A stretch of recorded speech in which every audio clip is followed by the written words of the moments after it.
Good afternoon my dear friends. आज की इस वीडियो में हम बात करने जा रहे हैं इन मेमोरियम के बारे में। इन मेमोरियम जो कि लिखा गया है एल्फ्रेड लॉर्ड टेनिसन के द्वारा। एल्फ्रेड लॉर्ड टेनिसन की बात करें तो हमारे उत्तराखंड लेक्चरर के सिलेबस में जो यूनिट फर्स्ट हमें दी गई है उसमें दिए गए हैं एल्फ्रेड लॉर्ड टेनिसन। तो इनका इस वर्क को भी हम डिस्कस करेंगे। इससे पहले हम इनके लाइफ स्पैन के बारे में जान लेते हैं। एल्फ्रेड लॉर्ड टेनिसन की अगर बात की जाए, एल्फ्रेड लॉर्ड अगर टेनिसन की बात करें तो इनके लाइफ स्पैन की ओर अगर हम ध्यान दें तो इनका जन्म हो रखा है कब, 1809 में इनका जन्म हुआ और 1892 में इनकी डेथ हो गई। ये पॉइंट्स हैं जो कि कुछ आप नोट डाउन कर सकते हैं जहाँ से क्वेश्चन बन सकते हैं। 6 अगस्त को इनका जन्म हुआ। कब हुआ इनका जन्म? 6 अगस्त को इनका जन्म हो रखा है और ये फोर्थ चाइल्ड थे। कौन से नंबर के चाइल्ड थे? फोर्थ नंबर के, फोर्थ चाइल्ड। ठीक है, तो 1809 में इनका जन्म हुआ। ठीक, और डेथ की अगर बात करें 1892 में इनकी डेथ हुई और डेथ भी इनकी जो है 6 को ही हो रखी है। डेट तो 6 ही है लेकिन 6 अक्टूबर है। ठीक है, इस चीज़ को ध्यान रखना है। 6 अक्टूबर 1892 में इनकी डेथ होती है। 6 अगस्त 1809 में इनका जन्म हुआ। किसकी बात चल रही है? एल्फ्रेड लॉर्ड टेनिसन की। इसके अलावा बात करें तो ये पोइट लॉरेट भी रहे। ये क्या रहे? पोइट लॉरेट रहे। ठीक है, पोइट लॉरेट कब से कब तक रहे? पोइट लॉरेट ये रहे 1850 से लेके 1892 तक। कब से कब तक रहे? अपनी डेथ तक, टिल हिज डेथ बोल सकते हैं 1850। 1850 से पहले कौन थे? 1850 तक कौन रहे थे? 1843 से अगर बात करें 1843 से 1850 तक रहे हमारे विलियम वर्ड्सवर्थ साहब। कौन रहे? विलियम वर्ड्सवर्थ, हमने शॉर्ट में लिख दिया। ठीक है, ये चीज़ आपको ध्यान रखनी है। ये पोइट लॉरेट रहे, लॉन्गेस्ट पीरियड के लिए रहे। ये भी क्वेश्चन बनता है, लॉन्गेस्ट पीरियड के लिए कौन रहे? तो लॉन्गेस्ट पीरियड के लिए पोइट लॉरेट रहे थे हमारे कौन? Alfred Lord Tennyson. ये हो गया इनके बारे में जो हमने कुछ पॉइंट्स यहाँ पे नोट डाउन किए। ठीक है, इसके अलावा अगर बात करें तो ये विक्टोरियन एज के रिप्रेजेंटेटिव पोएट भी हैं। ठीक है, विक्टोरियन एज के रिप्रेजेंटेटिव पोएट इनको कहा जाता है। Representative poet, representative poet Victorian age की। ठीक है, विक्टोरियन एज की अगर बात आ रही है तो विक्टोरियन एज का टाइम पीरियड की अगर बात करें 1837 से लेके 1901, ये विक्टोरियन एज का टाइम पीरियड है और इसके रिप्रेजेंटेटिव पोएट हैं। ठीक है, कौन? Alfred Lord Tennyson. तो अब बात करेंगे आगे इनसे रिलेटेड कुछ इम्पोर्टेंट पॉइंट्स के बारे में। ठीक, तो इसके बाद हम इन मेमोरियम को डिस्कस करेंगे। तो वीडियो के अंत तक आपको बने रहना है। बहुत सारी चीज़ें यहाँ पे आपको नई सीखने को मिलेंगी। तो वीडियो अगर पसंद आती है तो अपने फ्रेंड्स के साथ भी आप शेयर कीजिएगा। तो शुरुआत है ये। अभी इससे पहले जो है लिटरेचर से रिलेटेड बहुत यहाँ पे आपको वीडियोज मिल जाएंगी एजेस से रिलेटेड, बट यहाँ पे एक सिस्टमेटिक वे में अलग से जो है प्लेलिस्ट बनाई जाएगी उत्तराखंड लेक्चरर की। इंग्लिश की अगर बात करें तो इसमें पहला पॉइंट हमारे पास है फेडरिक एंड चार्ल्स। फेडरिक और चार्ल्स जो थे वर टेनिसन्स ब्रदर। टेनिसन के जो भाई थे वो कौन कौन थे? Frederick and Charles, who were the Tennysons brothers, जो टेनिसन के क्या थे? भाई थे। वर ऑल्सो पोइट्स, ये भी क्या थे? पोइट्स थे, कवि थे ये भी। इन 1826 में क्या होता है? Poems of two brothers appear. अब पोम्स ऑफ टू ब्रदर्स कब एपियर होता है? तो 1826 में। ये पहला पॉइंट नोट डाउन करना है। आगे देखिए, this collection also had some poems. अब इसी कलेक्शन में अगर बात करें पोम्स ऑफ टू ब्रदर्स की बात करें तो इसमें कुछ और कविताएं भी थी of the third brother of Tennyson. Tennyson के तीसरे नंबर के भाई की भी इसमें कुछ जो है क्या थी? कुछ कविताएं इसमें थी, ये कहा जा रहा है। नेक्स्ट पॉइंट है इन 1829। ये डेट आपको, ये ईयर आपको नोट डाउन कर लेना है। 1829 में क्या हुआ? इनको चांसलर मेडल अवार्ड मिला for his blank verse poem. इनकी ब्लैंक वर्स पोम थी टिम्बक्टो के लिए। तो चांसलर मेडल अवार्ड किसके लिए मिला? टिम्बक्टो के लिए मिला। इनको कब मिला? 1829 में। ये मेन पॉइंट है जिसको आपको नोट डाउन कर लेना है। आगे देखिए नेक्स्ट पॉइंट की अगर बात करें, आगे जो पॉइंट हमें दिए गए हैं जो आगे हमारे पास पॉइंट हैं उसमें अगर बात करें तो 1830 में, अब नेक्स्ट पॉइंट है 1830 में क्या होता है, हिज फर्स्ट वॉल्यूम पोम्स, इनकी जो फर्स्ट वॉल्यूम पोम्स थी चीफली लिरिकल, वो क्या होता है, पब्लिश हुआ कब, 1830 में। फर्स्ट वॉल्यूम जो है यानी कि किसकी, पोम्स की, चीफली लिरिकल करके देखा है, ये 1830 में ये यहाँ पे पब्लिश्ड, इसका ईयर दे रखा है, ठीक है। अगला अगर बात करें, नेक्स्ट पॉइंट हमारे पास है आर्थर हेनरी हेलम है पूरा नाम, आर्थर हेनरी हेलम है, ठीक है। आर्थर हेनरी हेलम की अगर बात की जाए तो इनके फ्रेंड थे, इनके मित्र थे, जिनकी डेथ पे ही जो है इन मेमोरियम लिखा गया है। क्या लिखा गया है, इन मेमोरियम लिखा गया है, जो कि अभी हम इसी में आगे डिस्कस करने वाले हैं, जो कि एक एलेजी है। This friend also loved Tennyson's sister Emily. तो ये क्या करते थे, इनका ये जो मित्र था आर्थर हेनरी हेलम, ये प्रेम करता था टेनिसन की सिस्टर एमिली से, ठीक है। तो हमने बताया था 4th नंबर के चाइल्ड थे कौन, टेनिसन। इनकी फैमिली की अगर बात करें 12 में से, तो 4th नंबर के ये चाइल्ड थे, ठीक है। नेक्स्ट देखिए, but he died at the age of 22। लेकिन आर्थर हेनरी हेलम की मृत्यु हो जाती है सिर्फ 22 साल की उम्र में। जब ये 22 साल के थे तब इनकी डेथ हो जाती है, किसकी, आर्थर हेनरी हेलम की। His death inspired him to write poems. अब जो इनके मित्र आर्थर हेनरी हेलम की डेथ है, वो इनको इंस्पायर करती है, अभिप्रेरित करती है क्या करने के लिए, कविता लिखने के लिए, कविताएं लिखने के लिए। विच वर इंक्लूडेड इन मेमोरियम, जो कि सम्मिलित है किसमें, विच वर इंक्लूडेड इन इन मेमोरियम करके, ठीक है, इन मेमोरियम करके है, जो कि 1850 में जो है पब्लिश है, ठीक। ये पॉइंट आपको नोट डाउन करना है। इन मेमोरियम कब पब्लिश है, 1850।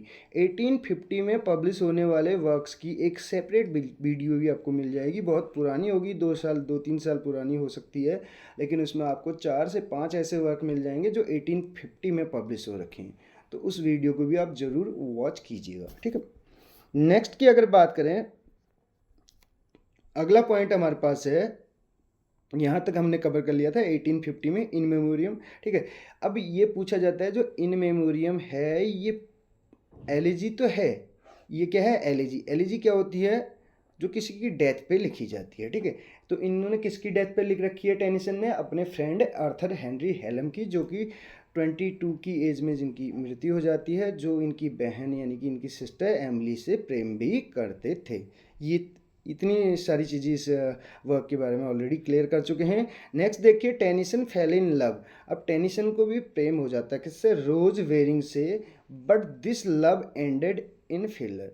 तो ये जो इनका जो लव है, ये प्रेम जो है, ये समाप्त हो जाता है किसके साथ, in failure, as her father did not, क्योंकि जो रोज वेरिंग है, इसके पिताजी did not wish to get, वो उनकी इच्छा नहीं थी, यानी कि वो बस कहने का मतलब है to get her daughter married to a poor man. इनके पिताजी अगर बात करें, रोज बेरिंग के पिताजी ये नहीं चाहते थे कि उनकी लड़की की शादी किसी एक ऐसे गरीब आदमी से हो, गरीब आदमी जैसे कि टेनिसन, टेनिसन जैसे गरीब से उनकी लड़की की शादी हो, ये नहीं चाहते थे, ठीक है। तो यहीं पे इनकी लव स्टोरी भी समाप्त हो जाती है, कहने का मतलब उनकी शादी नहीं हो पाती है, आगे बात नहीं बढ़ पाती है, कहने का मतलब ये है। अब वर्क्स ऑफ टेनिसन की बात करें, टेनिसन के जो वर्क्स हैं उसमें कौन कौन से वर्क्स हैं, जो मेन में पोम्स चीफली लिरिकल हमने कहा था 1830 में। इसके अलावा पोम्स ऑफ टू ब्रदर्स करके हमने डिस्कस किया था 1826, वो भी आप नोट डाउन कर सकते हैं। 1829 में हमने कहा था कि इनको चांसलर मेडल अवार्ड मिला, जो कि टिम्बक्टू के लिए, ठीक है, ब्लैंक बर्स पोम, ये आप ध्यान रख सकते हैं। और पोम्स करके है ये 1842 है, प्रिंसेस करके है जो कि 1847, इन मेमोरियम 1850, ये आपको ध्यान रखना है, पब्लिकेशन डेट भी पूछ ली जाती है।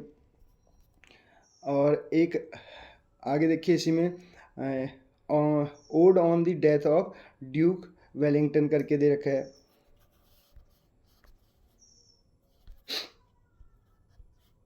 तो ओड लिखा है किसकी डेथ पे, Duke Wellington 1852। Charge of the light brigade जो कि फेमस है 1854। 1854 को कैसे याद रख सकते हैं, चार्ल्स वुड यानी कि वुड्स डिस्पैच के साथ आप इसको भी कोरिलेट कर सकते हैं अगर कर पाएँ तो, जिसको भारतीय शिक्षा का मैग्ना कार्टा कहा जाता है। भारत में अंग्रेजी शिक्षा का जो है मैग्ना कार्टा अगर बोलें तो 1854, charge of light brigade, mod and other poems है 1855, first 4 idols of the king जो हैं ये 1859, इसके अलावा आइडल्स ऑफ द हर्थ करके दे रखा है 1864, ठीक। आइडल्स ऑफ द हर्थ और इनोक आर्डन करके आप देख सकते हैं, इनोक आर्डन करके दे रखा है 1864, appeared in the idols of the hearth करके आपको देखने को मिलेगा, ठीक है। ये दिया है आगे। इसके अलावा टायरेसिस करके है, टायरेसिस and other poems 1885, Locksley hall करके है 1886। ये ज़्यादा इम्पोर्टेंट नहीं है। मेन की अगर बात करें जिसमें हमारे पास प्रिंसेस हो गया, इन मेमोरियम हो गया, या फिर हम बात करें पोम्स चीफली लिरिकल हो गया, तो ये कुछ यहाँ charge of the light brigade करके है, तो आइडल्स ऑफ द किंग या आइडल्स ऑफ द हर्थ ये मेन हैं, ठीक है, जिनको आप ध्यान रख सकते हैं। Idylls of the king 1885, 1 volume complete edition in 1889। This book has 12 poems. अब जो आइडल्स ऑफ द किंग है इसको भी ध्यान रखिएगा। आइडल्स ऑफ द किंग जो है इसमें कितनी है, 12 पोम्स हैं, linked together through king Arthur. तो ये इसमें स्टोरीज हैं, कहने का मतलब है किसकी लाइफ से रिलेटेड, किंग आर्थर की। ये लिंक्ड हैं, एक दूसरे से जुड़ी हुई हैं, कहने का मतलब आइडल्स ऑफ द किंग जो है इसमें कितनी हैं, 12 पोम्स हैं जो कि लिंक्ड हैं together through king Arthur. Coming of Arthur करके है, गैरेथ एंड लेनेट करके है, मैरिज ऑफ ग्रेंट करके हैं, ठीक है। आगे आप देख सकते हैं। नेक्स्ट क्या है, मैरिज ऑफ, ये है गेरेंट एंड एनिड, ये तो ज़्यादा इम्पोर्टेंट नहीं है, ठीक। अगर बात करें होली ग्रेल करके आप देख सकते हैं, दी होली ग्रेल, इसको आप नोट डाउन कर सकते हैं। जो मेन आपको इम्पोर्टेंट लगते हैं, लास्ट टूर्नामेंट गिनीवेरे करके है, passing of the Arthur, death of ओइन करके है, तो ये मेन है। और इसके अलावा बात करें तो ये वर्क्स हमने यहाँ पे वर्क्स की लिस्ट देखी किसकी, टेनिसन की।